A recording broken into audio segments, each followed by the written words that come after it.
শহীদ দিবস আন্তর্জাতিক মাতৃভাষা দিবস উপলক্ষে রংপুরে দি মিলেনিয়াম স্কুল অ্যান্ড কলেজের শিক্ষার্থীরা দেয়ালিকা প্রদর্শন করছে। নতুন প্রজন্মের কাছে ভাষা শহীদদের স্মরণ, গৌরব গাথা, ঐতিহ্যের সাথে পরিচয় করে দিতেই এমন আয়োজন করেছে স্কুল কর্তৃপক্ষ। এই বিষয়ে বিস্তারিত জানাতে আমাদের সাথে যোগ দিচ্ছেন শাহ বাইজিদ আহমেদ।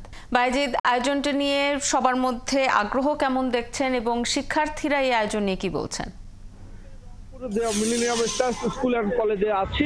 আজকে শহীদ দিবস এবং আন্তর্জাতিক মাতৃভাষা দিবস উপলক্ষে শিক্ষার্থীরা তারা কিন্তু এই দেয়ালিকা প্রদর্শন, তারা নিজেরাই কিন্তু এই দেয়ালিকাগুলো এঁকেছে।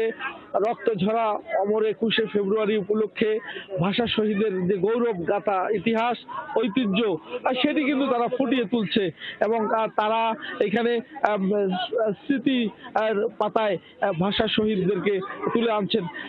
সকাল থেকে এই স্কুলের শিক্ষার্থীরা তারা কিন্তু রয়েছেন এবং তারা তাদের বন্ধু বান্ধব সবাইকে নিয়ে কিন্তু এখানে অনেকগুলো প্রায় 80টির মতো কিন্তু দেয়ালিকা করেছেন এবং এখানে শিক্ষার্থীদের সাথে আমরা দু একজনের সাথে একটু কথা বলে জানবো। এই যে তোমার কাছে জানতে চাচ্ছি, আজকে অমর 21শে এই দেয়ালিকা দেখে তোমরা কি শিখতে চাও? আমরা আজকে এই দেয়ালিকা বানিয়ে শিখেছি যে আমাদের শহীদদেরকে শ্রদ্ধা করা আর ভাষা 1952 সালের ভাষা আন্দোলনের।